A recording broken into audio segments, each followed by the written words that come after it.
La pire erreur que les pauvres font en termes d'argent, c'est de penser que ce qui leur manque, c'est de l'argent. Il n'y a rien de plus faux que ça. Est-ce que vous savez que si aujourd'hui on mettait entre vos mains 10 milliards de dollars et qu'on revenait vous voir quelques années après, vous allez dépenser tout cet argent? Je sais qu'il y a certains qui vont dire dans les commentaires, mais non, ce n'est pas possible, ainsi de suite. Écoutez cette vidéo, je vais vous raconter l'histoire d'un homme et vous allez vous rendre compte que ce que cet homme a fait, c'est ce que la majorité des personnes auraient fait à sa place. Et au final, il s'est retrouvé à perdre plus de 27 millions de dollars en à peine 5 ans. Vous avez bien entendu, 5 ans. Vous allez apprendre une grande leçon par rapport à l'argent dans cette vidéo.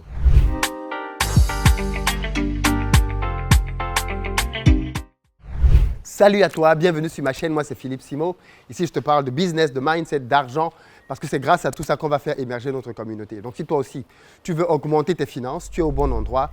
Pour ça, abonne-toi et active la cloche des notifications pour recevoir chacune de nos pépites vidéo comme celle-ci. Pour ceux d'entre vous qui êtes en Côte d'Ivoire ou qui arrivez très prochainement à Abidjan, on a une société de location qui met à votre disposition des véhicules en fonction de votre budget, pick-up, berline, citadine, pour vous permettre d'avoir un séjour sécurisé. N'hésitez donc pas à appeler le numéro qui s'affiche. On peut même venir vous chercher dès l'aéroport si vous êtes de la diaspora. Pour le reste, ceux d'entre vous qui pensent que l'entrepreneuriat, c'est quelque chose qu'il faut faire, je vous invite à vous former dans l'entrepreneuriat pour pouvoir lancer des business qui vont changer votre vie. Ceux d'entre vous qui êtes en France, vous pouvez désormais le faire grâce au CPF. Dans la barre de description, vous avez un lien qui vous permet d'utiliser votre CPF pour vous former.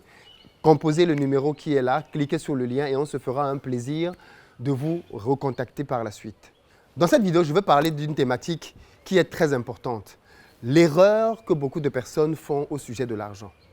Et j'y pensais comme ça moi aussi quand j'étais plus jeune. Beaucoup de personnes pensent que ce qui manque aux pauvres, c'est de l'argent. Voilà pourquoi vous allez vous rendre compte que la plupart du temps, les personnes qui sont par exemple dans la rue mendient et tout ce qu'ils vous demandent, c'est quoi? C'est de l'argent.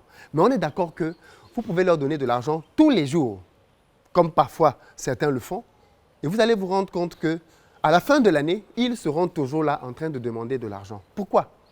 Alors que vous leur donnez de l'argent tous les jours.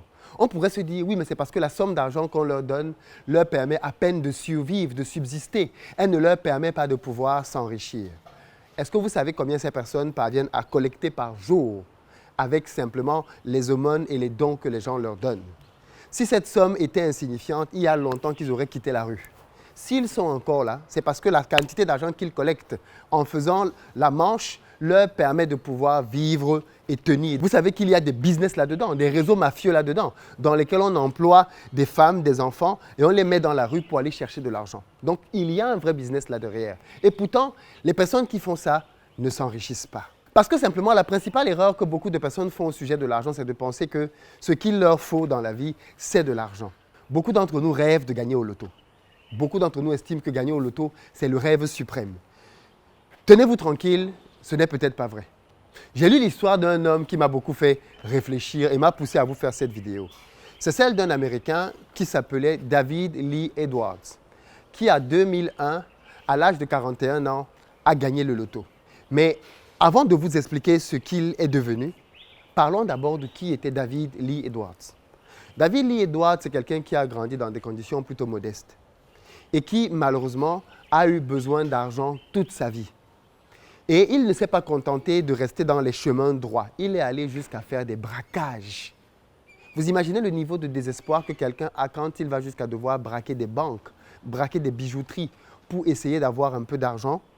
C'était le niveau de désespoir de David Lee Edwards. Il a fait la prison à plusieurs reprises. C'était un criminel notoire, connu. Quelqu'un qui était dans tous les coups et toutes les casses, tous les braquages. Malgré le fait qu'il était dans les braquages, il ne parvenait pas à s'en sortir parce que, bien évidemment, de temps en temps, il se faisait choper dans ses braquages. Et même l'argent qu'il gagnait n'était pas suffisant.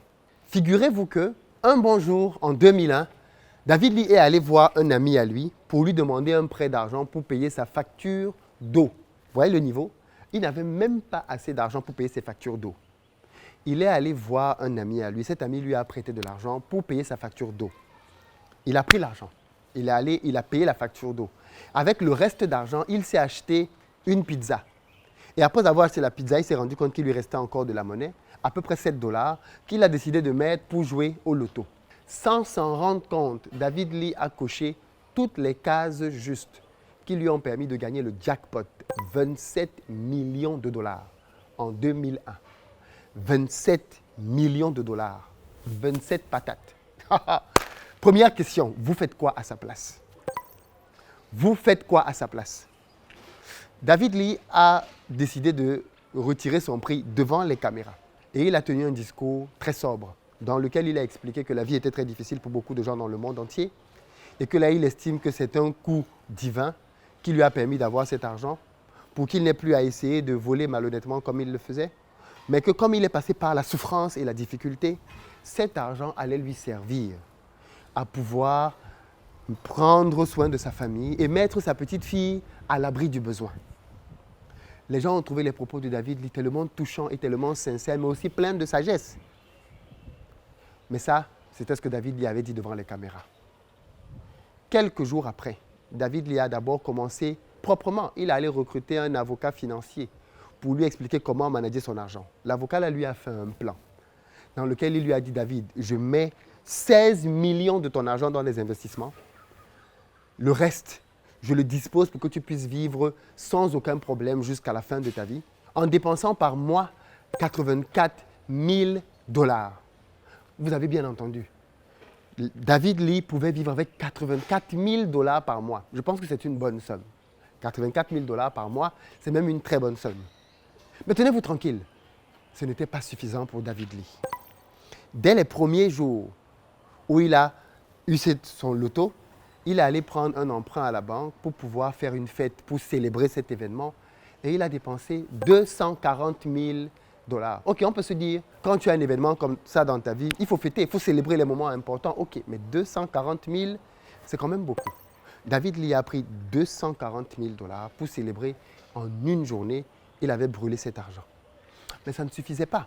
David Lee est parti s'acheter une grande maison, un grand domaine qui lui a pris 1,6 million de dollars. Quelques jours après, il a acheté un deuxième, pas loin du premier, qu'il a acheté cette fois-là à 600 000 dollars. Et ensuite, maintenant, David Lee est entré dans les voitures. Il s'est acheté un parc de voitures qui valait plus d'1 million de dollars. Lamborghini, Porsche. Il s'est fait plaisir avec des voitures coupées sport. À tel point que ses voisins de quartier ont commencé à se plaindre parce qu'on avait l'impression qu'il avait transformé le quartier en circuit de rallye. 3 mois plus tard, David Lee avait brûlé plus de 3 millions de dollars. À peine 3 mois plus tard. Et il ne s'est pas arrêté en si bon chemin. David Lee a continué de s'offrir des gadgets. La montre, 200 000 dollars. Une bague, 200 000 dollars. Il s'est acheté plein de gadgets qui coûtaient super, super cher. Il n'écoutait bien évidemment plus les conseils de personne. Et il estimait qu'il fallait se faire plaisir parce que bon, on ne sait jamais, la vie est courte. Et ça, c'est l'un des pires mensonges dans lesquels les pauvres tombent. Celui de dire que la vie est courte, vivons seulement. Les pauvres ont bien souvent ce type de mentalité-là, de se dire, oui, mais pourquoi se priver alors que demain on peut mourir? Vous connaissez la cigale et la fourmi, les amis? On ne va pas tous mourir aujourd'hui. Et la probabilité est grande que demain, ceux qui disent aujourd'hui qu'il faut profiter de la vie, qu'ils soient encore là demain et qu'ils viennent maintenant supplier ceux qui se sont privés un temps pour bâtir quelque chose. Mais si l'histoire se terminait là, ça sera encore bien. 1 an après, David Lee avait dépensé 12 millions de dollars en 1 an. Ça veut dire que voilà un gars qui a brûlé par mois, lissé, 1 million de dollars. Est-ce que vous savez ce que c'est qu'1 million de dollars? Ça fait plus de 600 millions de francs CFA que le gars brûlait par mois.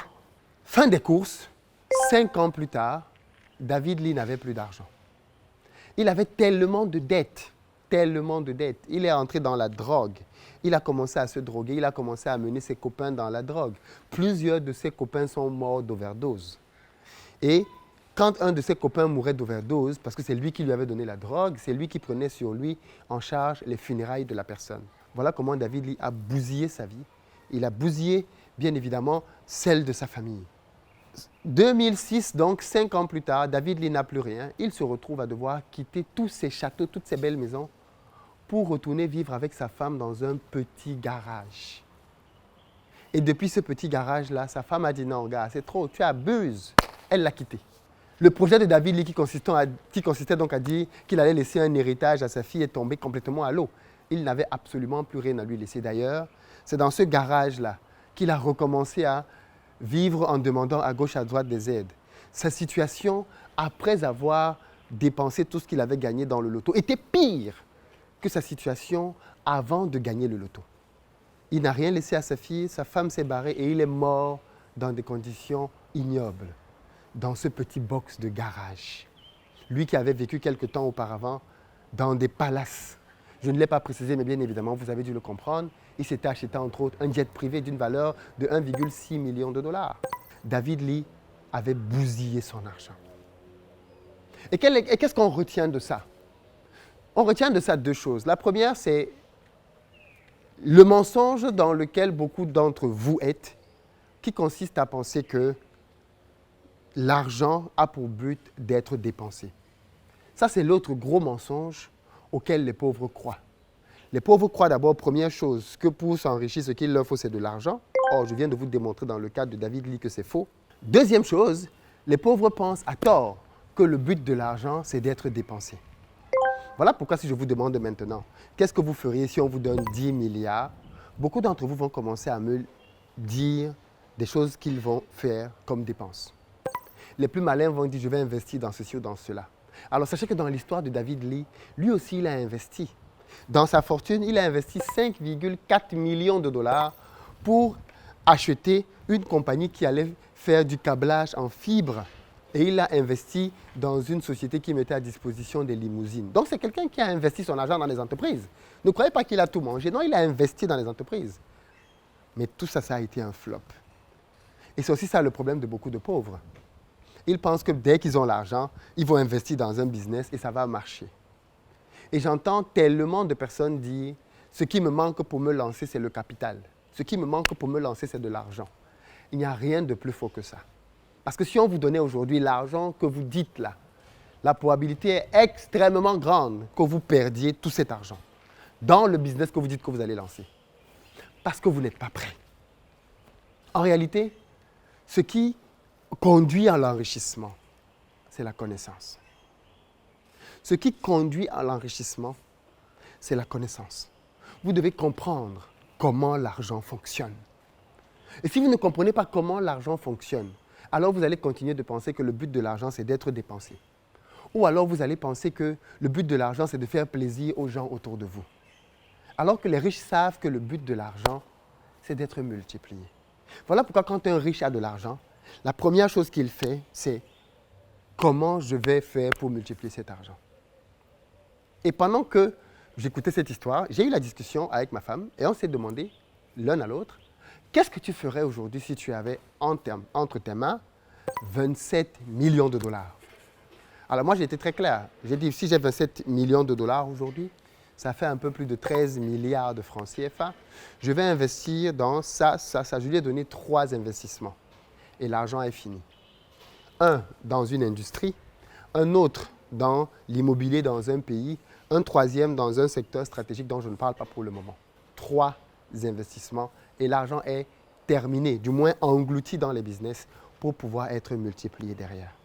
Elle m'a dit, si j'ai cet argent, je vais d'abord quand même faire plaisir aux gens autour de moi. Je vais peut-être acheter une maison à mes frères, à mes sœurs, à mes ceci, à mes cela. Ensuite, je vais acheter ceci, cela. Et puis le reste va être investi dans des business. Chacun son approche. Mais l'idée ici, elle est de dire que les personnes qui sont riches font 2 choses avec l'argent. Ils l'investissent et c'est avec les dividendes de cet argent qu'ils font plaisir. Donc, il n'est pas question de dire que je ne vais pas faire plaisir aux gens. Non. Mais je ne vais pas leur faire plaisir avec les 27 millions. Bon, allez, peut-être qu'on va prendre 1 million pour faire plaisir aux gens. Allez, soyons sympas. On va prendre 1 million pour faire plaisir aux gens. Le reste va être réinjecté. Mais en réalité, en business, ce n'est pas avec ton capital que tu fais plaisir aux gens. C'est avec les bénéfices de tes investissements que tu fais plaisir aux gens. Et c'est là que les pauvres et les riches font de grosses confusions. Quand on voit un riche acheter quelque chose, on pense qu'il a acheté ça avec son argent. Non, en général, les riches investissent leur argent. Et c'est avec les bénéfices de leurs investissements qu'ils se font plaisir. Or, les pauvres prennent leur capital pour se faire plaisir, pour essayer de paraître riches et de vivre une vie au-dessus de leurs moyens, pour impressionner les gens autour d'eux qui ne les aiment pas et qui bien souvent n'en ont rien à faire d'eux. Voilà le drame et la prison dorée dans laquelle beaucoup de pauvres se trouvent. Si vous pensez que vous êtes meilleur que David Lee, que vous auriez utilisé cet argent différemment, dites-le moi dans les commentaires. Alors maintenant qu'on arrive au terme de la vidéo, certains vont aller changer leurs commentaires. Ou alors ils vont se dire non, bon finalement, ce que je voulais dire, ils vont le modifier. Dans tous les cas, sachez que si vous voulez vous enrichir, vous devez apprendre comment fonctionne l'argent. Comment l'épargner, comment le gérer, comment le multiplier. Et avec ces 3 compétences, votre avenir financier sera assuré. Vous n'avez pas ces 3 compétences, on vous donne même 10 milliards. Vous allez tout perdre. Peut-être pas en 5 ans, peut-être en 10 ou en 15. Mais vous allez tout perdre au bout d'un certain temps. Dites-moi dans les commentaires ce que vous en pensez et à très bientôt.